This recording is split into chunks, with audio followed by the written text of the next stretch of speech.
So we're here to talk through this Araf puzzle by Murat. Araf puzzles are both region filling, but also in some sense number matching. Every region's going to end up having two clues connected, and we'll see that that is a critical part of how to break into this Saturday puzzle. What I mean by that, take an example like this 5 here. The 5 can't come up and connect to this 2. That would be at least 5 cells long, and we need to get a region which is, in this case, 3 or 4 if these numbers are coming together.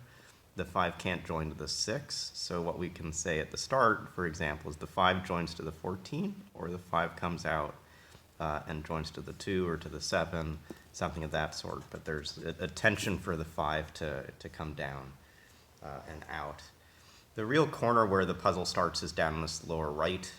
Clues like this 3 can't match with any of the clues that are inside this corner, so it has to come out. And because of the numbers around, you'll see that 3 can't join to this.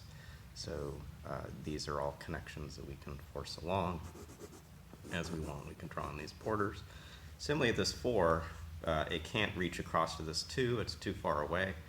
Have 4 cells to do that, so this 4 has to come out. And again, it's finding a partner which it can't really use. So it's going to form this kind of pincer. We'll see that the 2 and 4 can't now both escape, so these have to come together, and so we actually don't know if it takes this cell or this cell, but this will be a 3-size group. And then these regions are going to have to grab back and take the extra cells in this corner. These 3 cells are not possible to be taken by those cells. So I think most people get to here, but then they may reach what they think is a kind of bifurcation step, which is, does this 3 come to this 8 or further up, or does this come to the left? And the critical thing to think about is this clue and which regions it can connect to. Right now it's used 3 cells. You'll see that if it went all the way to here, it would use 7. That's not possible. All the way to here would use 9. Not possible. All the way over to here would use, looks like, well over 12, 13, or 14 cells. And so this 4 has really 2 options left to it. It can take this 8, or it can take this 14. And at the start of the puzzle, you might have said, well, why was I so focused on the 5? It turns out the critical piece of logic comes from looking at that. So if this 4 connects to the 14, what you'll end up having, sorry, I just need to show it to here. This 4 and 2 will be cramped together and likely have to come and use itself. But this 5 now has no partner. The 5 can't both, the only partner that we had initially said the 5 could take was a 2 or something further out.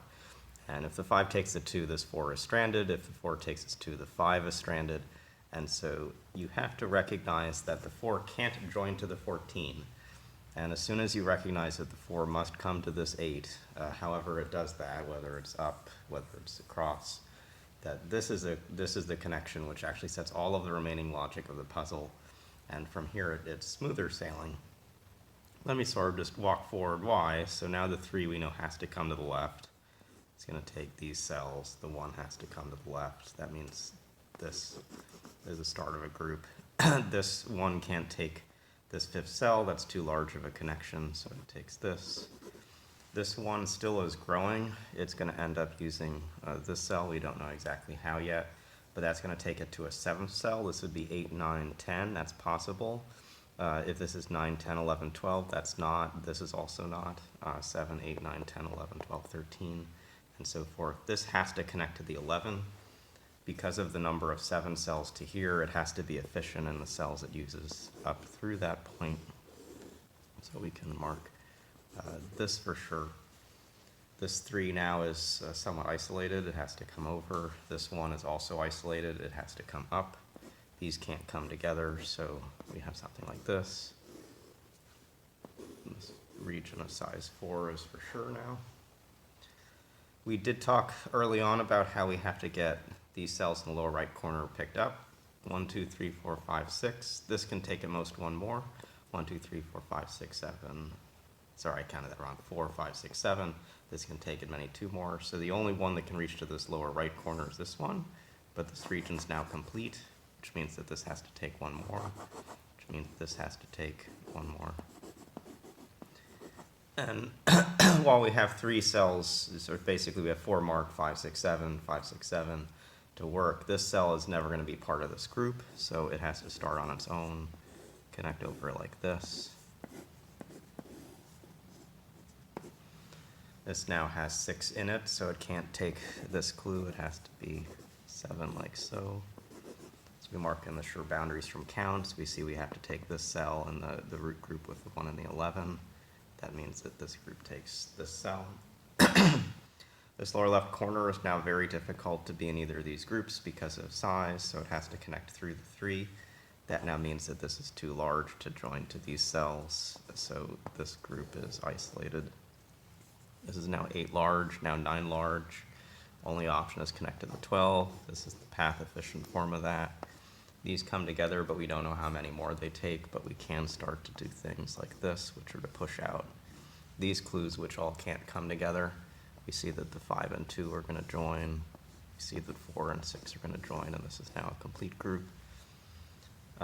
The 4 has to find a partner, and that's going to end up having to be the 14. That leaves the 5 joining to the 6. 4 and 2 needed one more cell. This cell needs to be taken. We're now in the last closing situation. This corner cell is hard to take by this group, so it has to come from the 14. We look at how many cells we have in the 14 right now. It's 12 cells. This is 13, so that actually finishes this group. This has to take one more. This has to take one more. And this takes all the remaining 6. In this ending corner, we'd used all 11 cells to fill this group, so take one more here, one more here. And that is the end of the puzzle. So, I think in part because we don't post these Araf puzzles as frequently, that's why this ended up testing fairly hard with our test solvers. In principle, though, if you keep in mind in this, not only do you always have to fill a region space efficiently, but you also have to find partners for clues. It was the partner matching over here, particularly for this 4 and this 5 together, where they can't both compete for the 14. Once the 4 is set to here, you get this kind of you get this clockwise flow around the grid to finish the puzzle. So I hope you learned a little bit about Araf. We'll try to feature it again later this year, and we'll see you again soon.